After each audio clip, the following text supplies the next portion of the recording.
Imagínate esto, estás en la facultad, plena mañana de parciales, sales al pasillo a tomar aire y ves a una compañera que está agachada en el piso. Está llorando, le cuesta respirar, repite que siente que se va a morir. El corazón le late a mil y está como paralizada. La gente empieza a rodearla sin saber muy bien qué hacer. Algunos le dicen respira hondo, otras la miran desde lejos. Y vos estás ahí, con la sensación de que tenés que hacer algo, pero no sabes muy bien por dónde empezar. Lo que viste recién no es una escena inventada, pasa mucho más seguido de lo que creemos, y tiene un nombre que es una crisis de ansiedad aguda, también conocida como ataque de pánico, una emergencia dentro de la salud mental. Bienvenidos y bienvenidas a un nuevo episodio de Minuto Crítico, el podcast donde desarmamos, entendemos y aprendemos a actuar frente a las emergencias que pueden pasarnos a cualquiera y en cualquier momento. Yo soy Valentín y hoy vamos a meternos en un terreno que no siempre tiene sangre, fracturas ni sirenas, pero que puede ser igual de urgente. Vamos a hablar de las emergencias invisibles, de esas situaciones donde la urgencia está dentro de la cabeza, del pecho y de los pensamientos que se desbordan.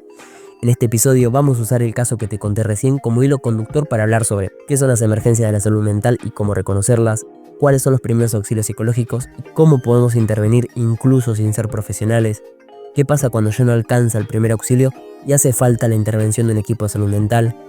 Y como siempre vamos a repasar los errores más comunes para no caer en lugares que, aunque tengan buenas intenciones, pueden terminar empeorando la situación. Porque sí, también en salud mental, saber qué hacer puede marcar la diferencia entre una crisis contenida o una situación que va escalando.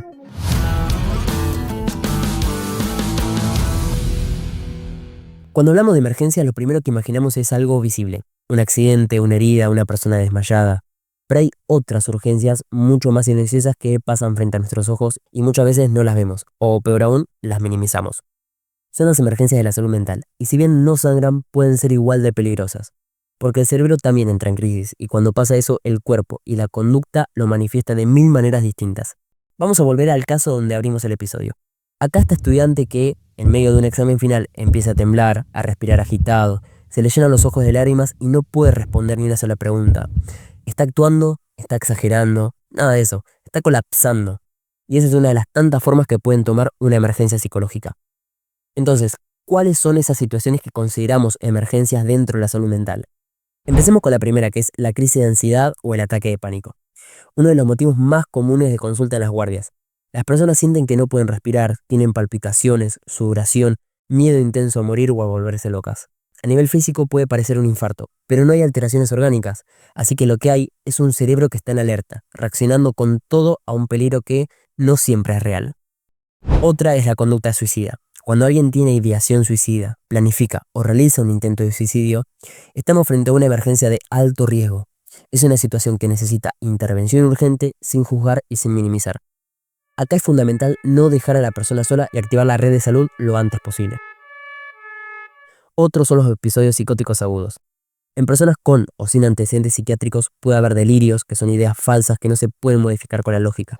Alucinaciones, es decir, ver o escuchar cosas que no existen. Desorganización del pensamiento o del lenguaje, y las personas pueden estar muy agitadas o completamente desconectadas de la realidad. A veces esto puede derivar en comportamientos peligrosos para sí o para otros. Otra es la reacción disociativa o bloqueo emocional. Personas que frente a un evento traumático o muy estresante se queda como congelada. No responde, no habla, no registran el entorno. Y aunque parece que no pasa nada, en realidad están atravesando un cortocircuito emocional psicológico que también necesita un acompañamiento. También están los estados de agitación o violencia inesperada, a veces en contexto de consumo de sustancias, otras en trastornos psiquiátricos o incluso sin un diagnóstico de base. Lo importante es saber que si alguien está en un estado de alteración grave con riesgo de dañarse o dañar a otros, no se trata solamente de calmarlos, sino de intervenir con precaución y pedir ayuda profesional.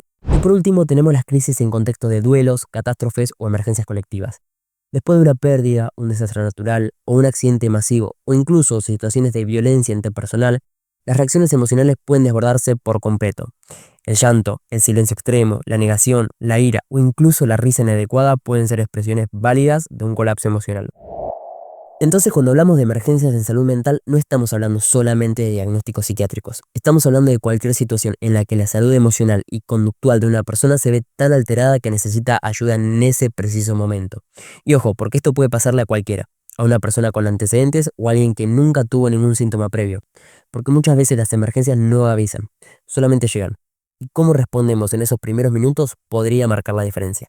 La próxima parte vamos a meternos más de lleno en qué hacer, cómo acompañar, qué decir, qué evitar, Vamos a hablar de los primeros auxilios psicológicos, una herramienta que todos deberían conocer, sin importar si somos profesionales de la salud o simplemente alguien que estuvo en el lugar correcto en un momento difícil.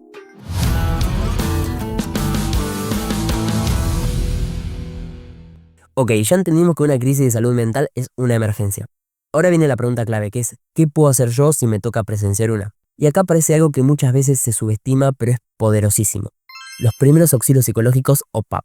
No se trata ni de psicoterapia ni de resolver todos los problemas de alguien en 10 minutos. No, se trata de acompañar, contener y estabilizar emocionalmente a una persona en la crisis. Ayudarla a sentirse más segura, menos sola y menos desbordada. Una de las guías más claras sobre esto viene del enfoque de la Federación Internacional de la Cruz Roja y también lo toma el PHTLS cuando habla de asistencia emocional en el trauma. Y hay una máxima muy simple, que es estar presente, escuchar con atención y actuar con respeto. Suena fácil, ¿no? Pero hacerlo bien, en el momento justo, puede ser más difícil de lo que parece. Porque cuando alguien está teniendo una crisis, el entorno se tensa y si no sabemos cómo actuar, podemos agravar aún más la situación, aún sin quererlo. Entonces, ¿qué hay que hacer? Primero nos vamos a acercar con calma, no de golpe, no invadiendo el espacio personal. Mirar a la persona, presentarte si hace falta y mostrarte disponible. Estoy acá para ayudarte, ¿te parece que hablemos un segundo? En segundo lugar, vamos a validar lo que estás sintiendo. Aunque no lo entendamos del todo, frases como no estás solo, esto que sentís es real, vamos de a poco, son mucho más efectivas que tranquilízate o ya va a pasar. Tercero, protege su dignidad y privacidad. Aleja al resto si hay gente mirando o comentando. Y si la persona puede y quiere, ayúdala a respirar lentamente o a conectarse con el entorno.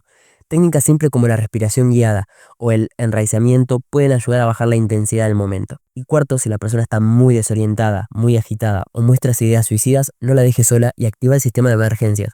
A veces solamente con eso ya estás haciendo más de lo suficiente. Además de esto, hay algunas técnicas concretas que puedes sumar según la situación. Por ejemplo, el anclaje táctil, si hay consentimiento, que es darle un objeto frío como una botellita de agua o pedirle que toque una textura conocida. La repetición verbal, que si la persona está muy desorganizada, podemos decir algo como, respira conmigo, estamos acá, no hay peligro ahora, vamos de a poco. Y en tercer lugar, el refugio verbal. Crea un espacio con tus palabras. No tienes idea el poder que tienen tus palabras. Podemos decir cosas como, no tienes que resolver todo ahora, estoy acá, no estás solo. Y algo fundamental, vos también tenés que cuidar tu estado emocional. Si ves que la situación te sobrepasa o te genera angustia, busca ayuda, compartilo con alguien y no te sobrecargues. Ayudar no significa absorber todo el sufrimiento del otro. Ahora, para cerrar esta parte, los primeros auxilios psicológicos son una herramienta que todos podemos aprender. No importa si sos médico, estudiante, docente o simplemente alguien con ganas de ayudar. Saber acompañar emocionalmente puede salvar vidas, o al menos evitar que alguien caiga más hondo en un momento de desesperación. En la próxima parte vamos a hablar de lo que se viene en el después. ¿Qué pasa cuando los primeros auxilios psicológicos no alcanzan? ¿Qué hace un profesional de la salud mental en una situación así y cómo podemos seguir acompañando desde nuestro lugar sin correr el riesgo de invadir ni de hacernos daño sin querer?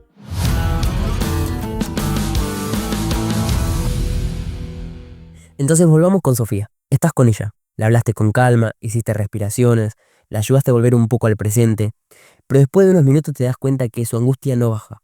Sigue con un dolor en el pecho, dice que siente que se va a morir, empieza a hablar rápido, desordenado. Acá es donde empieza otro camino, el de reconocer que necesita algo más. Y ese algo más es el equipo de salud mental. Porque sí, los primeros auxilios psicológicos son clave, pero hay situaciones donde la intervención profesional se vuelve urgente. Y acá vamos a hacernos la pregunta de cuándo es necesario activar el sistema de salud. Bueno, cuando la persona tiene ideas de autolesión o suicidio, aunque no las diga de forma directa. También cuando la desorganización emocional es tan intensa que no puede comunicarse o no se orienta en tiempo y espacio. Cuando hay consumo de sustancias o antecedentes psiquiátricos descompensados. O, como en el caso de Sofía, cuando hay síntomas físicos intensos que podrían confundirse con un evento médico, como una arritmia o una ACV. Y no podemos saber si solamente es una crisis de ansiedad o es otra cosa.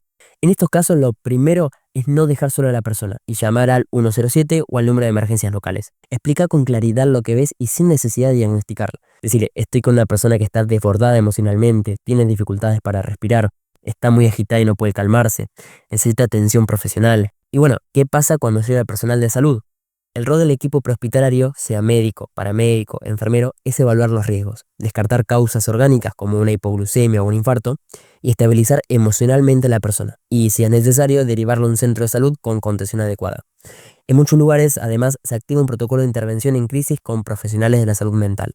Y si la persona no quiere atención, bueno, esto es un punto delicado, porque si no hay riesgo para su vida ni para terceros, no se puede forzar una atención. Pero sí lo que se puede es insistir con empatía, reforzar que no estás sola y que pedir ayuda no es un signo de debilidad, sino de coraje. Ahora, después de la crisis, ¿cómo seguimos acompañados sin invadir? Bueno, muchas veces después de este episodio agudo aparecen nuevas preguntas como ¿y ahora qué hago con esto? ¿A quién recurro? ¿Qué pasa si vuelve a ocurrir? Y ahí también hay mucho por hacer desde el entorno cercano. Escuchar sin juzgar, acompañar en la búsqueda de ayuda profesional, ofrecerte a sacar un turno o ir juntos si lo necesita, no obligar a hablar ni minimizar lo que está viviendo. Frases como estoy para cuando quieras hablar, querés que busquemos a alguien con quien hablar profesionalmente o no estás sola, podemos ver juntos cómo seguir, pueden marcar una diferencia enorme. Y ojo con lo que no hay que hacer. No diagnostiques por tu cuenta, no recomendar medicación si no tenemos una prescripción médica, no contar la situación a otras personas sin permiso y sobre todo no quedarte como único sostén si esto te está superando. Vos también podés buscar ese apoyo. En esta última parte vamos a hablar de los errores más frecuentes cuando intentamos ayudar en una crisis emocional y cómo evitarlos. También vamos a cerrar el caso de Sofía con un mensaje que ojalá te deje pensando un rato. Bueno, y entonces, ¿qué pasó con Sofía?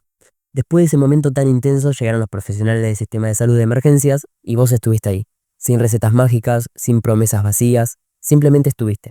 Respiraste con ella, no le soltaste la mano cuando más lo necesitaba, y eso es importantísimo porque a veces creemos que para ayudar hay que hacer mucho, pero a veces lo que más se necesita es simplemente no irse, tener una escucha activa, no prometer cosas y derivar. Sofía fue evaluada, contenida y unos días después inició un proceso terapéutico. Porque sí, la salud mental se puede tratar. Porque sí, a veces todo empieza cuando alguien elige quedarse. Pero también es cierto que muchas veces sin querer cometemos algunos errores que pueden empeorar la situación. Y hablar de esto no es para señalar a alguien, sino para aprender juntos. Dale, cálmate, como si calmarse fuera una decisión. Como si no estuviéramos hablando de una tormenta interna, real e invisible, pero devastadora. A mí me pasó y ya lo superé. Las comparaciones no ayudan, nadie vive el dolor de igual manera, y minimizarlo, aunque no sea con mala intención, puede hacer que la persona se cierre aún más. Creer que por no ver sangre no hay una emergencia. Este es el error más grave. Pensar que si no hay una fractura o una herida abierta, no hace falta actuar. Pero a veces lo más urgente es lo que no se ve. Y lo más importante es que no estás solo para acompañar a alguien. Vos podés ser el puente, pero también necesitas un sostén.